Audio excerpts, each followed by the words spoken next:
vou apresentar o Dr. Alfredo Franco Júnior, especialista em pneumologia pela FMUSP e Sociedade Brasileira de Pneumologia, ex-médico assistente aqui do HU, nosso grande amigo, vai dar a aula de introdução às doenças intersticiais pulmonares. Muito obrigada. Bom dia a todos. Antecipadamente, eu gostaria de agradecer aos organizadores da reunião, na figura da doutora Carla, da doutora Luciana, pelo convite que me regozija muito. Eu fico muito feliz de estar aqui entre os amigos, revê-los e lembrar que o HU, para mim, foi uma escola de vida, uma escola de experiência em ensino, pesquisa e assistência. Eu sou muito grato à instituição e, enfim, a vida tem o seu curso e ela segue. Bom, hoje o tema seria falar sobre uma introdução de doenças intersticiais pulmonares, um guia para a pesquisa de doenças intersticiais para as pessoas que não estão habituadas ou não atendem com tanta frequência assim como o especialista, dado o viés de seleção. E é uma árdua tarefa. Por que é difícil? Porque todas as doenças intersticiais pulmonares têm a mesma cara, na realidade. E nunca um ditado se aplicou tão bem quanto o diabo está nos detalhes. Você tem que ser detalhista, e a pressão da agenda, do horário do médico no atendimento, muitas vezes faz com que ele pule certas nuances que são muito importantes para você chegar a um diagnóstico correto da situação. Falar de doença intersticial pulmonar, a gente tem que ter balizas. E isso é estabelecido muito bem por diretrizes publicadas em revistas internacionais e nacionais sobre o tema. Para vocês terem uma ideia, essas diretrizes são todas publicadas e estão no Blue Journal, no American Journal of Respiratory Critical Care Medicine. E lá eles apresentam vários temas, entre eles as doenças intersticiais difusas, que eu estou dando uma pincelada para vocês aqui da complexidade da doença em si, porque tem vários temas. E, portanto, eu selecionei algumas coisas pinçadas dessas diretrizes que, para mim, eu acho fundamental. A primeira dela foi essa publicada em 2002, onde eles padronizaram a classificação das doenças intersticiais pulmonares. O que eles fizeram aqui? Eles baixaram a bola. Tudo aquilo que se falava na Europa, tudo aquilo que se falava na Inglaterra, nos Estados Unidos, eram coisas diversas, e eles concentraram em unitermos e falaram: agora nós vamos pesquisar as doenças intersticiais dessa forma. Então, isso foi um marco para mim. A partir daí, você vê, quase 11 anos depois, eles fizeram um update dessa classificação e ratificaram tudo isso que a gente tinha aprendido lá atrás. A partir daí, então, começou-se a publicar inúmeros trabalhos e estabelecer quais eram os tratamentos que realmente tinham validade para cada uma dessas doenças. Então, se classificou, se apresentou as doenças intersticiais associadas a doenças autoimunes, que é um importante subgrupo de causas de doenças intersticiais pulmonares. Se estabeleceu o diagnóstico e manuseio da linfangioleumimatose. Se fez uma discussão da evidência atualizada dos critérios diagnósticos da fibrose pulmonar com recomendações individualizadas dos testes diagnósticos. Aqui começou a se valorizar os métodos novos de biópsia pulmonar que diminuem a agressividade e o risco para os pacientes. Se falou especificamente da sarcoidose, da pneumonite de hipersensibilidade, e nesse ano, no congresso da TS, devido ao advindo de novos tratamentos para a fibrose pulmonar idiopática, se estabeleceu os critérios atualizados de classificação e tratamento. Então, essas publicações foram um marco na evolução do conhecimento das doenças intersticiais pulmonares. Como eu disse para vocês, os unitermos aqui são muito importantes. Eu queria ressaltar essa publicação de 2010, que foi atualizada recentemente nessa outra, publicada no Jornal Brasileiro de Pneumologia, onde se estabelece um consenso da terminologia em radiologia torácica em português para o Brasil e Portugal. E como é que é a apresentação desse artigo? Olha, é muito interessante, eu aconselho todos darem uma revisada nisso, porque isso é aberto. E a apresentação delas é justamente isso, eles apresentam a definição da alteração, certo? Explicam qual é a origem da alteração e apresentam imagens que fixam muito bem a alteração descrita. Bom, vamos entrar no assunto propriamente dito. Onde estamos? Se você pegar todas as doenças pulmonares, nós vamos falar das doenças intersticiais difusas, que engloba a fibrose pulmonar idiopática, a pneumonite de hipersensibilidade, a sarcoidose, doenças intersticiais associadas à colagenose e tantas outras, em que você tem mais de 200 etiologias diferentes. No Brasil, nós temos a nossa diretriz publicada no Jornal de Pneumologia, que está bem legal. Ele reuniu todos esses conceitos, pelo menos até 2012. E o que nós vamos nos concentrar aqui? Nessa diretriz da brasileira, eles apresentam basicamente 5 subtipos primários de doenças intersticiais pulmonares.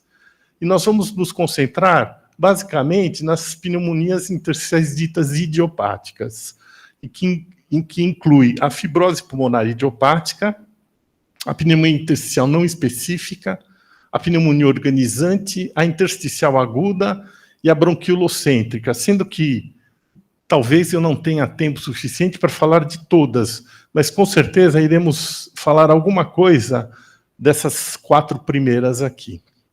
Vocês vejam que, dentro dessa visão, dessa classificação, você, atendendo um caso com uma doença intersticial pulmonar, você tem que ter essas classificações em mente, certo? E cada uma delas vai ter a sua história clínica, a sua apresentação, que é relativamente característica, mesmo assim confundidora entre si.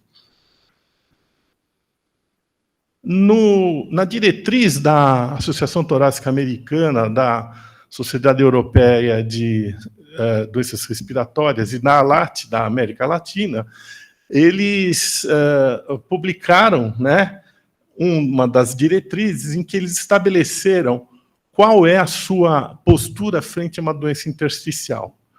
Aí, a primeira coisa que você tem que fazer é, se você tem uma suspeita de fibrose pulmonar idiopática, nós vamos ver os critérios como isso daí se estabelece. Se você encontrar uma causa identificável, você vai investigar, fazendo uma investigação adicional, mas você vê que sempre termina por fazer uma tomografia computadorizada do tórax. Se você encontra uma causa específica, você vai dizer que não é FIP e vai direcionar toda a sua investigação para a causa específica. Se for suspeita de fibrose pulmonar idiopática, você tem 2 caminhos possíveis. Você vai dizer que é uma pneumonia organizante, uma pneumonia intersticial usual, tá certo? Ou se é uma pneumonia intersticial usual provável, indeterminado, com possibilidades de diagnósticos alternativos. A partir dessa situação, eles sempre recomendam uma discussão multidisciplinar. Isso é uma coisa que a gente, infelizmente, em alguns serviços, não tem disponível, mas no nosso meio, nós temos uma reunião que ocorre às quartas-feiras, capitaneada pelo Dr. Ronaldo Cairala, que está começando daqui a pouco, sobre uma discussão multidisciplinar das doenças intersticiais pulmonares. Lá, eles congregam os clínicos, pneumologistas, os residentes e o patologista, muitas vezes convidando outras pessoas para a discussão do caso. E é muito enriquecido e se aprende muito nessa reunião. Então, no nosso meio, nós temos a reunião anatomoclínica radiológica das doenças intersticiais pulmonares. Em São Paulo, eu sei que também tem na Escola Paulista de Medicina, uma reunião que ocorre às terças-feiras de manhã, capitaneada pelo Dr. Carlos Alberto de Castro Pereira, que é o chefe das doenças intersticiais da Escola Paulista. Eu não sei se existem em outras faculdades, mas é muito importante fazer essa reunião multidisciplinar para a discussão dos casos. A partir daí, você vai definir se é FIP ou não e vai propor ações, tá certo? Para chegar a um diagnóstico correto da paciente. E, novamente, nova discussão multidisciplinar. Então, o resumo dessas ações face a uma doença intersticial pulmonar é exatamente isso, história, exame físico, raio-x tórax e provas de função pulmonar inicialmente. Como tudo termina em fazer uma tomografia de alta resolução, você vai encontrar padrões tomográficos que nós vamos tentar discutir aqui um pouco mais detalhadamente. A partir daí, a discussão multidisciplinar, onde você vai decidir se vai fazer biópsia ou não, e lembrando no nosso meio da reunião do Dr. Ronaldo. A partir daí, tendo o diagnóstico e tratamento. Então, vamos falar um pouquinho do que é visto, né? O que nós podemos ver na tomografia. Então, lembrando a anatomia nesse diagrama do lóbulo pulmonar secundário normal. O lóbulo pulmonar secundário normal, ele é formado a partir de septos que partem da superfície pleural. Nesse septo, chamado interlobular, percorrem veias pulmonares e linfáticos. Vocês veem que tem praticamente o vaso linfático, ele acompanha o bronquíolo terminal aqui e termina aqui, ele não entra para dentro do lóbulo pulmonar secundário. A partir daí, então, existe a ramificação bronquiolar, sempre acompanhada de um ramo arteriolar. Então, você vai ver a superfície pleural, o septo interlobular, onde correm as veias pulmonares e os vasos linfáticos, e ramificações dos bronquíolos, sempre acompanhado de uma arteríola pulmonar. Esse é o padrão histológico, então, de um lóbulo pulmonar secundário. Então, você vai ver aqui o achado característico de um bronquíolo, que tem esse aspecto morfológico, que ele é serrilhado no seu interior, acompanhado de ramos arteriolares aqui do lado. Tá certo? Junto desse lóbulo pulmonar secundário, você então tem os sacos alveolares e o septo interalveolar, onde correm as vênulas e vasos linfáticos. Então, como você vê anatomicamente esse lóbulo pulmonar? Dessa forma, certo? E na tomografia, é assim que você vai ver. Principalmente se existem alterações. Ok? Muito bem. Quando você fala em doença intersticial pulmonar, você sempre tem que pensar em onde está ocorrendo a lesão primária. E a lesão primária do interstício, ele sempre vai ocorrer em dois lugares, certo? Ou vai acontecer no alvéolo, acontecendo uma inflamação no alvéolo, então a gente chama isso de alveolite. Então, todas as doenças intersticiais pulmonares começam com uma alveolite. Ou acontece no bronquíolo terminal. E a sequência de eventos que ocorre para acontecer a doença é a lesão celular, uma resposta reparadora normal, que leva, então, à inflamação e fibrose. O importante é a gente tentar intervir nesse curso para tentar minimizar as alterações pulmonares. Bom, o que pode ser visto, então, na tomografia de alta resolução?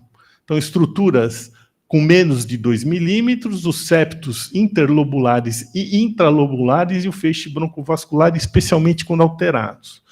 Os septos intralobulares são septos bem fininhos, que normalmente, na microscopia óptica comum, em pulmão normal, eles nem aparecem, só vão aparecer se houver alteração. E ele define o lóbulo pulmonar primário.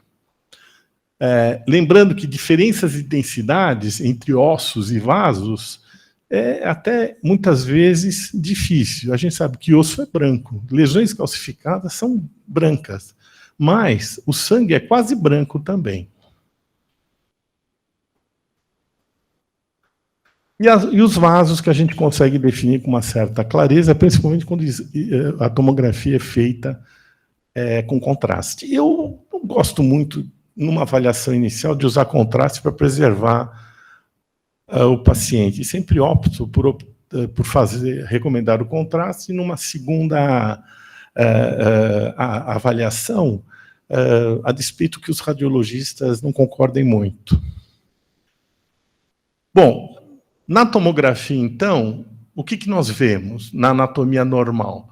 Nós temos artérias e veias que caminham juntos, artérias e vias aéreas que caminham juntos, artérias e vias aéreas têm tamanhos iguais, brônquios visíveis na metade do pulmão, as paredes são retas, se afunilam, e as veias caminham separadamente no septo alveolar. Então, é isso, basicamente, que a gente vai tentar identificar na estrutura normal da tomografia. E quais são os padrões de alteração possíveis de encontrar nas doenças intersticiais? Então, nós temos o vidro fosco e consolidação, as densidades reticulares e lineares, as opacidades nodulares e o padrão em mosaico e cistos. Vidro fosco. O que é essa alteração? Chamado de vidro fosco ou vidro despolido. É um sinal de doença ativa. É um sinal de que existem alterações de ventilação-perfusão nas unidades pulmonares.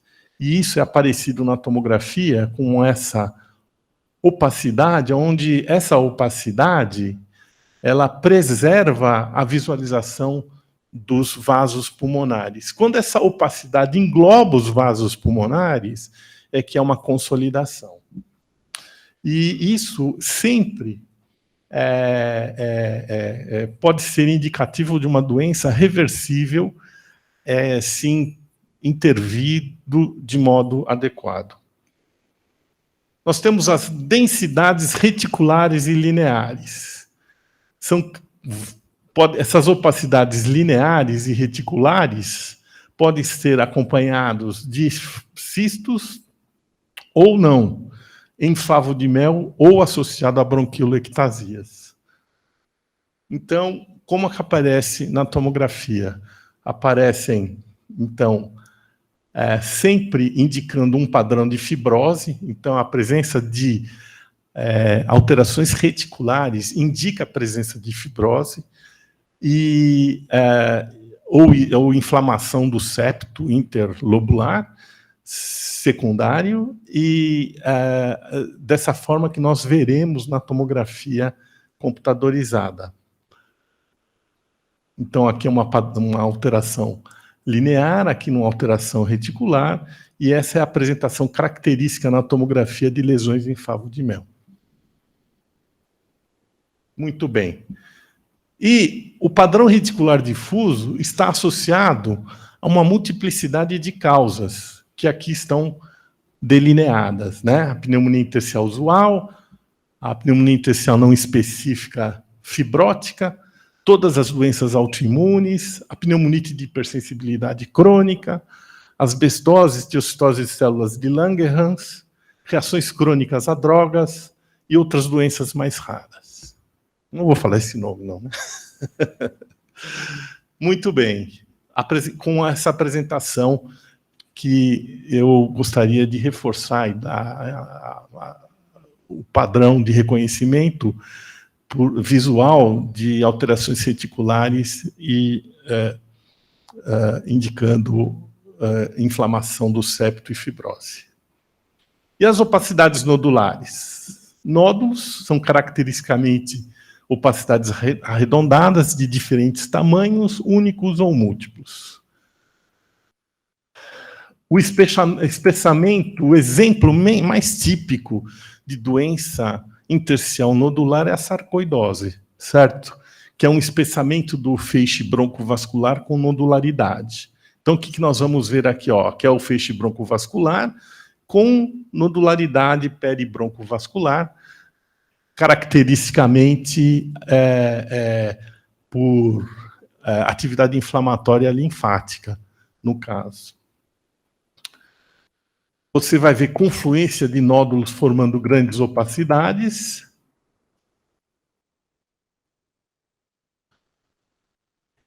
Então, e por último, a atividade inflamatória da sarcoidose leva a uma distorção arquitetural, formando fibrose bronquíolo-ectasias de tração, como aqui.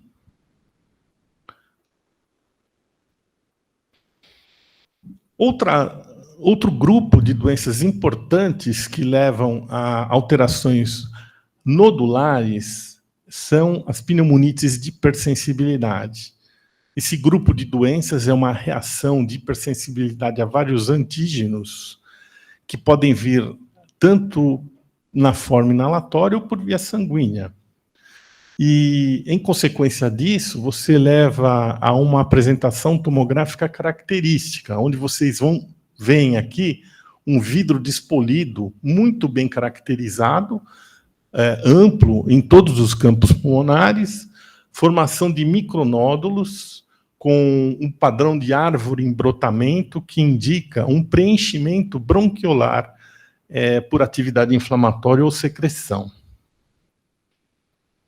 O outro padrão que a gente costuma encontrar na tomografia nas doenças intersticiais é o padrão em mosaico ou cistos. O padrão em mosaico são caracterizados por diferentes atenuações no lóbulo, formando um mosaico, ou por formações de cistos, que também podem ser grandes ou pequenos, únicos ou múltiplos. Então, aqui nós temos uma tomografia computadorizada inspirada, e a gente vai ver e reconhece isso porque a traqueia é completamente expandida, e na expirada forma esse abaulamento posterior na parte não cartilaginosa. E aí aparecem áreas que não se esvaziam completamente. Essas áreas que não se esvaziam completamente indicam uma lesão bronquiolar e com uma dificuldade daquela porção do pulmão de se esvaziar, indicando, então, atividade inflamatória bronquiolar. Isso é feito, não é feito, muitas vezes, regularmente pelos radiologistas, e muitas vezes, quando há suspeita de que existe a possibilidade desse padrão, você tem que especificar no pedido para fazer uma tomografia computadorizada expiratória. E o nome que se dá para esse padrão, então, é aprisionamento aéreo distal. Então, nós temos 4 padrões: vidro fosco e consolidação, alterações reticulares, lineares ou reticulares, indicando fibrose, os nódulos de diferentes tamanhos, e os padrões em mosaico e cistos, característicos de algumas doenças bastante específicas. Agora, como podemos correlacionar essas alterações tomográficas com a outra parte que a gente costuma ter, ou ter que decidir, sobre os padrões histológicos associados das doenças intersticiais pulmonares, quando possível. Então, a gente consegue agrupar essa histopatologia reunido em 4 grupos também, apesar de serem 6 definições histopatológicas diferentes, como veremos à frente. Dano pulmonar agudo, infiltrado celular e preenchimento alveolar, na tomografia vai aparecer como vidro fosco e consolidação. Fibrose aparece como fibrose ou faviolamento, nódulos e massas característicos, e as alterações mínimas como aprisionamento e cistos. Então, nós temos 6 padrões histopatológicos associados a essas alterações tomográficas que identificamos. O protótipo do dano pulmonar agudo, que é esse aqui, tá certo? Onde você vai ver a formação intraalveolar de membranas eolinas, uma série de debris celulares, hemácias, células inflamatórias, muitas vezes por neutrófilos, linfócitos, enfim, uma agressão pulmonar aguda que preenche os espaços alveolares e leva, muitas vezes, a um quadro que a gente chama de síndrome respiratória aguda grave ou a síndrome da angústia respiratória do adulto. A fibrose, o protótipo, é a pneumonite intersticial usual, certo? Onde que o característico são focos de fibrose intermeados por pulmão relativamente normal. E é muito importante você tentar identificar o foco fibroblástico. A infiltração celular, cujo protótipo principal é a pneumonite de hipersensibilidade. Nessa pneumonite de hipersensibilidade, vocês vão encontrar os septos interlobulares infiltrados por células. Muitas vezes, essas células, na maioria das vezes, são linfócitos ativados a partir de um estímulo inflamatório de hipersensibilidade. O preenchimento alveolar, o protótipo é a pneumonia organizante criptogênica, que está aqui uma apresentação característica. A pneumonite organizante criptogênica, antigamente chamada de BUP, ela é uma doença, na realidade, que nasce no bronquíolo. E, a partir dessa atividade inflamatória do bronquíolo, ela invade os espaços alveolares, formando uma apresentação muitas vezes, de micronódulos difusos, com padrão em árvore de brotamento e consolidação. Os nódulos, o protótipo é a sarcoidose. Então, aqui vocês veem caracteristicamente os nódulos sarcoídicos entremeados por áreas de pulmão normal. Então, lembra que eu falei que a sarcoidose tipicamente é uma doença que se apresenta com um padrão micronodular, associado muitas vezes a essa infiltração celular difusa e fibrose. E alterações mínimas, cujo protótipo principal é a doença de vias aéreas, como, por exemplo, a bronquiolite respiratória associada ao tabagismo. Então, são 4 tipos de alterações tomográficas e 6 tipos de padrões de alterações histológicas, que muitas vezes é esse envolvimento que vai ser discutido quando não existem alterações muito características, como, por exemplo, o aparecimento de células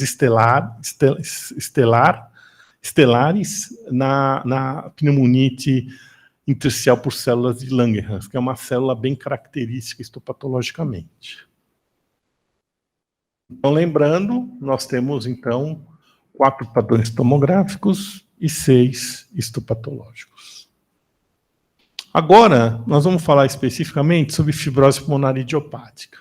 A fibrose pulmonar idiopática, como o próprio nome diz, é uma fibrose pulmonar que não tem uma causa específica identificada.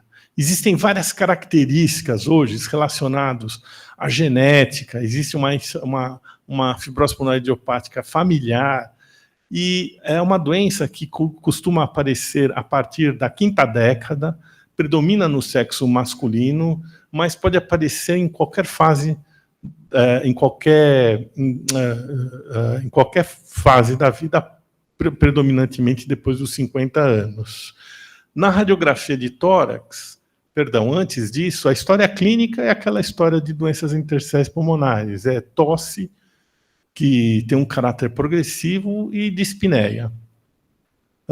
O exame físico, caracteristicamente, é descrito aqueles estertores que eu particularmente não recomendo o uso de epônimos, mas é chamado estertores em velcro, que é um estertor fino, bem alto, com um som bem característico. Quem já ouviu não esquece jamais. Chama velcro pelo som característico ao descolar um velcro. Na radiografia de tórax, então, você vai encontrar opacidades reticulares, periféricas típicas, mais marcadamente presentes nas bases pulmonares. Muitas vezes a gente já vê um padrão de favo de mel. Na tomografia, esse padrão, então, se mostra com imagens reticulares, com uma atividade predominantemente subpleural, e nas bases pulmonares, aqui já com uma apresentação bem características de bronquiolectasias de tração, formando quase um padrão de favo de mel, que são típicos da fibrose intersticial pulmonar. Então, quando você encontra um caso em que tem essa apresentação clínico-radiológica, você pode afirmar com uma relativa segurança que se trata de uma fibrose pulmonar idiopática e propor os tratamentos eventuais. Então, os aspectos histológicos da pneumonia intersticial usual é a presença de fibrose densa com remodelamento da arquitetura pulmonar e, frequentemente, faveolamento. Na histopatologia, tipicamente, vamos encontrar focos fibroblásticos dispersos na periferia de cicatrizes densas. O envolvimento pulmonar muitas vezes é focal e tem uma distribuição paraseptal e subpleural. Alguns aspectos negativos relevantes para você considerar não ser uma fibrose pulmonar idiopática é a falta de lesão de outras doenças intersticiais, como, por exemplo, a presença de sarcoidose ou estiocitose de células de Langerhans, a falta de inflamação intersticial crônica marcante, granulomas, que são dificilmente encontrados nesse grupo de doenças, e a falta de depósitos de poeiras inorgânicas, corpos de asbesto e falta eosinofilia marcante. Então, a ausência desses fatores, face à presença dessas outras alterações, a gente pode diagnosticar com relativa segurança de se tratar de uma fibrose pulmonar idiopática. E isso daqui, então, é o foco fibroblástico que aparece nas fibroses pulmonares intersticiais usuais. Certo? A presença desse foco intersticial numa atividade focal, numa biópsia pulmonar, fecha o diagnóstico de fibrose pulmonar idiopática. O que é pneumonia intersticial não específica? Esse nome foi cunhado lá atrás, naquele primeiro trabalho, onde se resolveu padronizar as alterações, mas já era consequente de várias publicações anteriores, onde se procurava racionalizar essa doença. E o que é característico, né, é que assim, a presença de vidro fosco que predomina nos lobos inferiores, mas não necessariamente aqui, pode ser em outras localizações, com alterações reticulares e bronquiectasia de tração, mas com muito pouca fibrose. Tem mais inflamação do que fibrose. A gente não encontra fibrose quase, não encontra faveolamento. E existe um predomínio, então, de inflamação sobre a fibrose, mas também você pode encontrar a fibrose nessas doenças.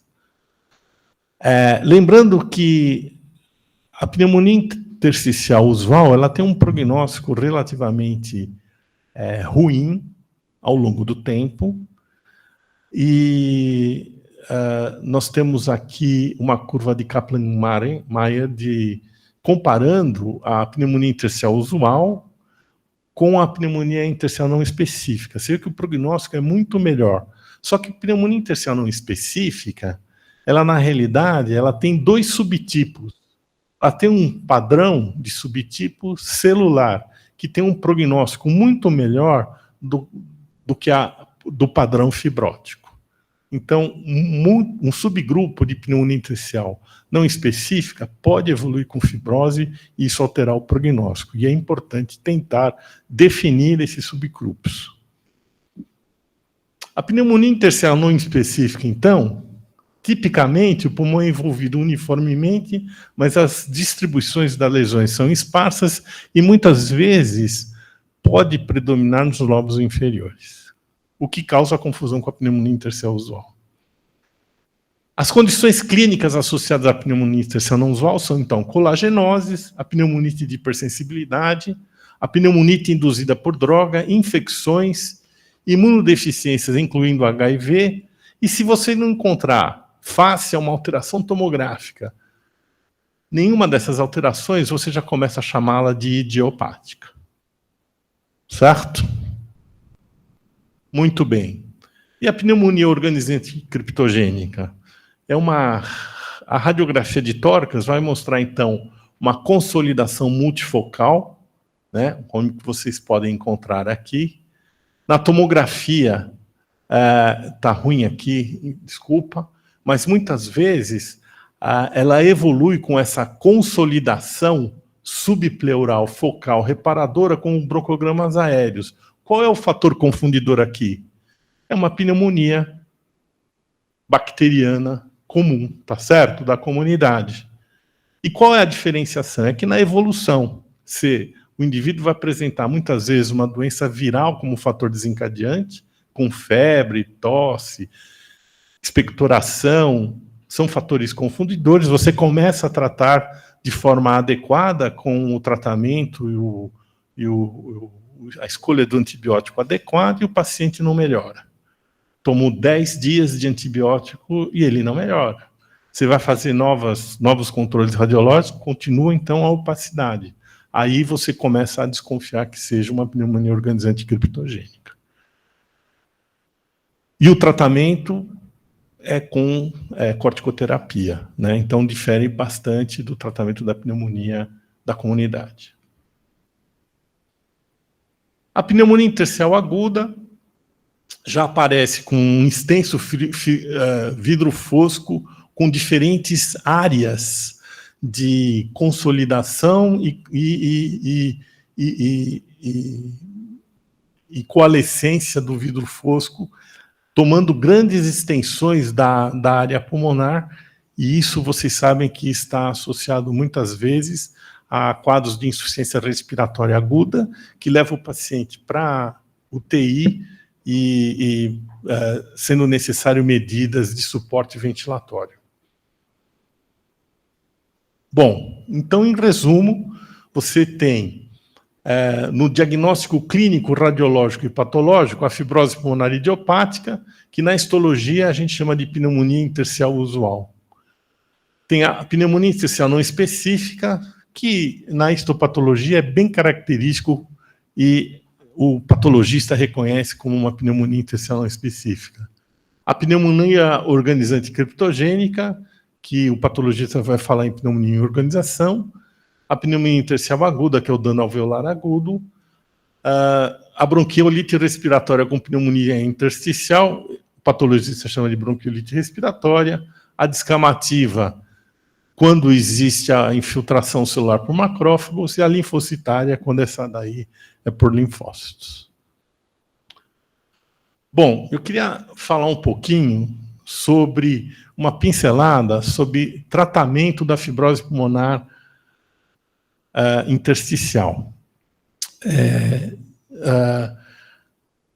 Isso daí foi ventilado no Congresso da TS de 2022, e a doença intersticial de etiologia definida com sinais radiológicos de fibrose, você define como fibrose pulmonar progressiva quando existe piora dos sintomas respiratórios, evidência fisiológica de progressão nos últimos meses ou durante o segmento com uma queda de 5% da capacidade vital forçada ou de 10% da difusão do monóxido de carbono. E evidência radiológica de progressão com aumento da extensão ou gravidade das bronquiolectasias de tração, novas opacidades em vidro fosco com bronquiolectasia de tração, novos reticulados, aumento da extensão ou piora do padrão reticular, com novos faviolamentos e redução volumétrica. Lembrando que essa condição não é um diagnóstico em si, mas sim a evolução de uma doença de base. E por que eles definiram isso aí? Porque existem propostas de uso de medicamentos para atenuar essa evolução. Então, as estratégias são essas que nós já dissemos, e a partir daí, quando você tem esse tipo de apresentação, eventualmente existe a possibilidade de usar uma medicação antifibrótica, que no nosso meio, no mundo, se dispõe de 2 medicações comprovadamente eficazes. Eu quis apresentar esse diapositivo justamente para mostrar para vocês qual é a chance das várias doenças que têm apresentação de doença intersticial pulmonar que pode evoluir como uma fibrose pulmonar progressiva e que caberia, eventualmente, a intervenção com esses medicamentos antifibróticos. Lembrando que, as pneumonias intersticiais idiopáticas aqui relacionadas, tá certo? Elas têm um grau relativamente importante de evoluir desta forma e a gente poder aplicar essas medicações, mas não são todas que a gente vai usar esse tipo de recurso. Então, é isso que eu queria dizer a respeito das doenças intersticiais. Espero que tenha ajudado o raciocínio de vocês. E eu me coloco à disposição para perguntas. Alguém quer fazer alguma pergunta? Eu vou começar, então. Fredo, eu queria saber, né, você, como na sua prática de pneumologista, no consultório, se você tem tido muitos casos pós-Covid, né, de pacientes que evoluíram com fibrose e pós-Covid. Então, a pandemia do coronavírus veio estabelecer vários paradigmas. E, realmente, como pneumologista, a gente acaba tendo um viés de seleção. Eu atendo muita gente no ambulatório, né, no consultório, com certas complicações respiratórias associadas à infecção pelo coronavírus. Assim, a minha experiência de consultório é que a maioria dos casos evoluem bem. Mas, por exemplo, nessa reunião que a gente tem de quarta-feira, da faculdade, lá no grupo de interstício, existe uma apresentação de inúmeros casos muito graves, de complicações graves desse grupo de pacientes. Então, eu acho que isso reflete mais ou menos o que é possível de apresentação numa pessoa que vem ao consultório e que vai num hospital de referência de doenças complexas, como é o Hospital das Clínicas. Então, isso é extremamente variado. Mas, sim, eu vi alguns casos, não muitos, a maioria dos casos, com a intervenção adequada, ficaram com mínimas sequelas, sem grandes repercussões. Mas, por exemplo, ontem eu atendi um caso em que o paciente ele ficou 3 meses internado, acabou indo ficou entubado, traqueostomizado, e evoluiu com bastante sintomas após a recuperação. Sobreviveu a tudo isso e demorou 7 meses para ele ir para casa. Então, ele teve uma importante repercussão. E hoje ele teve uma sequela, mas ele já está conseguindo assumir a vida dele normal. Não sei se respondi a sua pergunta, entretanto. Então, o tratamento é básico, né? É corticoide, mas esses pacientes eles cursam com muitas complicações. Lembrando que reabilitação é fundamental e não se tem definido ainda, com certeza, o uso de antifibróticos nesse grupo de doentes. Qual que é o antifibrótico? Eu queria te perguntar. Os antifibróticos nós temos 2 disponíveis, né? O Nintendamib, que é o mais utilizado, e você me pegou o outro que eu acabei de esquecer. Não tem no SUS, mas